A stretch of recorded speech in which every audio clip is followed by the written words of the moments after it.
نن سبا ځینې کسان د فیسبوک اټومیشن دپاره کلاسونه اخلي، دغه شانتې د فیسبوک شو، د ټیک ټاک شو، د یوټیوب شو، د انسټاګرام شو، د دې اټومیشن دپاره کلاسونه اخلي. نو د دې لپاره ځینې کسان چې دی روپۍ ورکوي، او کوم استادان چې دي هغه د دې نه مخکې په سوشل میډیا باندې هغه موجود دي او په خپل یوټیوب چینل یا په فیسبوک پیج باندې تاسو ته دغه ووایي زموږ سره کلاسونه چې دی دا واخلئ. خو پښتانه چې دي هغه بېوقوفه دي، هر ټایم هغه د بېوقوفتوب کارونه چې دي دا کوي، په قسمه قسم طریقو باندې چې دی دا خلک چې دی دا خلک لوټ کوي. لکه تاسو به کتلی د دې نه مخکې امازون و، هغه امازون خبره چې دا ختمه شوه او هغه د پاکستان نه لاړو. بل دا اټومیشن باندې لاول ځان پوه کوئ چې ستاسو کوم د فیسبوک اټومیشن یا د ټیک ټاک یا د یوټیوب دا اټومیشن لکه رضانه به ستاسو کار کېږي. ستاسو پیجونه چې دي دا به رضانه جوړېږي، ستاسو پوسټ چې دی دا به رضانه ورخېږي، ستاسو ټول هر سره چې دي دا به رضانه کېږي. لکه پوسټ په ته جوړه په اے آی باندې به جوړېږي، رضانه به ستاسو سره 300 پیجونه یا 1500 پیجونه څومره پیجونه هغه پیجونو ته به تاسو دغه پوسټونه چې دي دا به ورخېجوئ او د هغې نه به تاسو ارنینګ کوئ. دا به چې دی ټول به د اے آی کار چې دی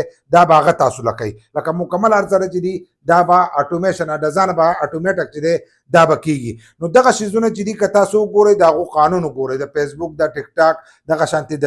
یوټیوب، نو هغه وایي چې اے آی چې دا نه چلیږي. د هغو له طرفه دا وینا ده. خو ځینې کسان چې دی هغه له دې نه روپۍ ګټي، د څه وخته پورې هغه روپۍ ګټلی شي، خو په راتلونکي وخت کې هغه د دې نه بیا روپۍ نشي ګټلی، ځکه اے آی چې دی هغه په مکمل اے آی باندې چې دی تاسو له روپۍ چې دی دا نه درکوي. دا که تاسو د هغو قانون وګورئ، کوم شرطونه چې دي تاسو وګورئ د دې اپسونو لاول وګورئ، نو هغو دا ویلي. خو کم کسان چې دي ګټي، ځینې کسان به چې موږ خو ترې ګټو، نو تاسو د ګټئ خو هم د څه وخته پورې دی، لکه هغه چانسي غونته کړی لنډه لاره اختیار کړې ده، که هر ټایم دغه شو بند شو جو د پیج دی ختم شو، بیا به د ځانه دوباره چېرته نوې لاره ګوري، په هغې طریقې باندې چې دی دا به کوي. خو کوم کسان چې نوي دي او هغه د دې لپاره کلاسونه حلي او ستاسو د استاد چې تاسو له ټایم درکوي او تاسو ته ښایي په زرونو ډالرې، نو دی دغه ټایم چې دی د ځانه په دغه اټومیشن باندې دغه ټایم ولې نه خرابوي، په دغه باندې ځانه ټایم خرابوي، نو ستاسو نه زیات روپۍ چې دي دا به ګټي، ځکه چې 15,000 او 20,000 ډالر تاسو ته ښایي چې دا د یو پیج ارنینګ دی. ارنینګ د یو پیاوټ تاسو ته ښایي چې دومره ارنینګ یې کړی دی، نو هغه ستاسو 20,000 روپو ته ولې کېني، یا ستا 1,00,000 روپو ته چې دی دې ته ولې کېني، یا ستا 2,00,000 روپو ته چې دی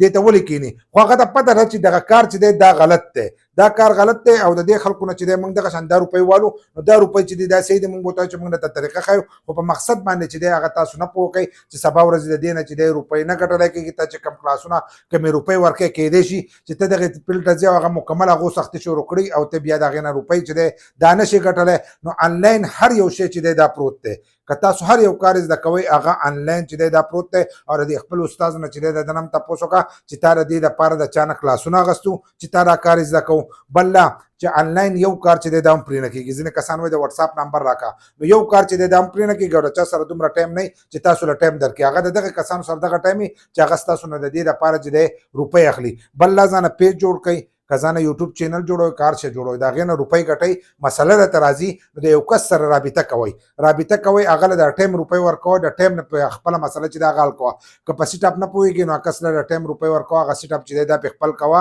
نو ته چې دی ستا ته به مشکله چې دا به نه راځي، خپلې مشکلې چې دی په هغې طریقه تپوس کوه. او که دغه کارونه کوئ، په دغه کارونو باندې چې دی ستاسو وخت چې دی دا ضایع کېږي. لکه تاسو خو په دې باندې بیا هم نه پوهېږئ، تاسو به د یو پنجابي نه لیدلی، د انډین به یو دا کار نه لیدلی، دا خالي په پښتنو کې دغه کار ده چې هغه تاسو له کلاسونه چې دي دا تاسو له درکوي. نور آنلاین کورسونه پکې زیاتر کسان چې دی هغه خرڅوي، خو چې کوم کسان نه پوهېږي هغه کورس ته ساده چې هغه په یوټیوب باندې پروت وي، نو هغه هم دغه کورسونه چې دي دغه اخلي. نور د هر شی چې دی دا آنلاین پروت دی، چې ته کوشش کوې او چې خپله کوشش وکړې نو ته به صحیح استاد شي. که دغه شانته هلته کې ځې هغه کلاسونه به وایې، خو ستا په ذهن کې چې دی بیا څه دومره نه شي پرېوتی، خو چې د مخکې نه ته پوه یې د هغو سره کلاس هلې نو لږ ډېر چې دی دا پوه شي. خو په اټومیشن ما تاسو پوه کړئ چې په هغې کې تاسو ته وروسته غټې غټې مسلې چې دي دا راتلی شي.